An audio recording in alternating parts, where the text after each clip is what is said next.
औकात में रहो नहीं तो काट डालूंगा। जेडीयू एमएलसी संजय प्रसाद का यह ऑडियो अब तेजी से वायरल हो रहा है। हालांकि हम इस ऑडियो की पुष्टि नहीं करते हैं, लेकिन एक बात यह भी है कि खुद जेडीयू एमएलसी ने इसे इंकार नहीं किया है, बल्कि इस सवाल के जवाब में कि क्या आपने इस तरह की धमकी दी, तब उन्होंने यह कहा कि मुखिया पति ने भी उनको धमकी दी थी। यानी साफ हो गया है कि जेडीयू एमएलसी ने इस ऑडियो को लेकर इंकार नहीं किया है कि उन्होंने ऐसा बयान नहीं दिया है, इस तरह की धमकी नहीं दी है। आपको बता दें कि जेडीयू एमएलसी संजय प्रसाद महज एक एमएलसी नहीं है, इनकी एक पहचान और भी है।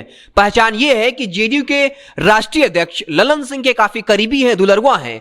और दुलरुआ इस कदर हैं कि 2020 के विधानसभा चुनाव में जहां चकाई से जेडीयू की तरफ से सुमित सिंह को टिकट मिलना था, लेकिन ललन सिंह के करीबी होने की वजह से नीतीश कुमार चाहते हुए भी सुमित सिंह को टिकट नहीं दे सके थे और ललन सिंह की बात मानते हुए वहां से उन्होंने संजय प्रसाद को टिकट दिया था। जबकि 2015 में सुमित सिंह ने वहां से चकाई से निर्दलीय चुनाव लड़ा था और आरजेडी के प्रत्याशी को कड़ी टक्कर दी थी। अब आपको बता दें कि जेडीयू एमएलसी ने यह धमकी जो है वो मुखिया पति को दी है। मुखिया पति बाबूडी पंचायत के हैं। आपको बता दें कि संजय प्रसाद जो तमाम उस क्षेत्र में जनप्रतिनिधि, पंचायत प्रतिनिधि जो चुनाव जीत कर आए हैं, उनको सम्मानित करने का कार्यक्रम रखा था और उसी दिन जो है मुखिया पति ने तमाम वार्ड सदस्यों को एक मीटिंग में बुला लिया।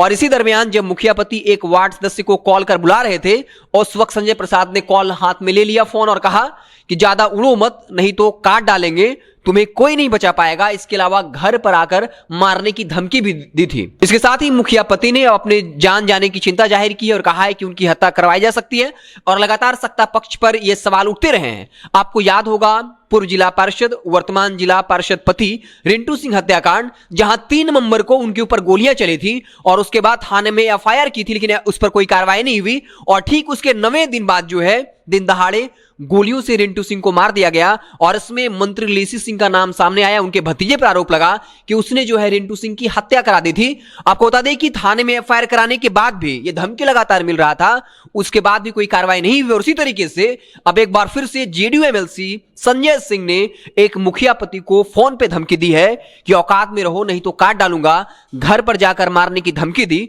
और इसके बाद अब मुखिया पति ने बाकायदा जो है शिकायत करने का मन बना लिया है। आज वो एसपी के पास बाकायदा आवेदन देंगे। हालांकि एफआईआर उन्होंने की या नहीं है, इस बात की खबर हमारे पास नहीं है, लेकिन अब इस ऑडियो की पुष्टि खुद कहीं ना कहीं संजय प्रसाद ने कर दी है और साफ तौर पे कहा है कि मुखिया पति ने भी उनको धमकाया है। यानी संजय प्रसाद का जो ये ऑडियो वायरल हो रहा है, ये कहीं ना कहीं अब सही है। और इसी के साथ सत्ता पक्ष के नेता जो है अब वो सवालों के कटघरे में खड़ा है कि आखिर सत्ता पक्ष का नेता का मनोबल इतना ऊंचा क्यों है कि वो किसी को भी जान से मारने की फोन पर धमकी देता है।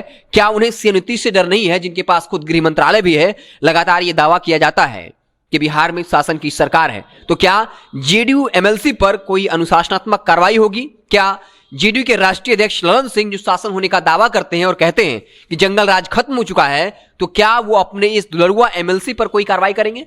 एक दिलचस्प वाकया ये भी है कि जो मुखिया पति हैं वो इस वक्त नीतीश सरकार में मंत्री सुमित सिंह के करीबी हैं और सुमित सिंह और संजय प्रसाद की बिल्कुल भी नहीं बनती है, तो उस एंगल से भी देखा जा रहा है। लेकिन जिस तरह से धमकी दी गई है फोन पर, प्रशासन को इस पर संज्ञान लेना चाहिए, गंभीरतापूर्वक काम करना चाहिए, तो नहीं तो फिर कहीं रिंटू सिंह वाला हाल ना हो जाए।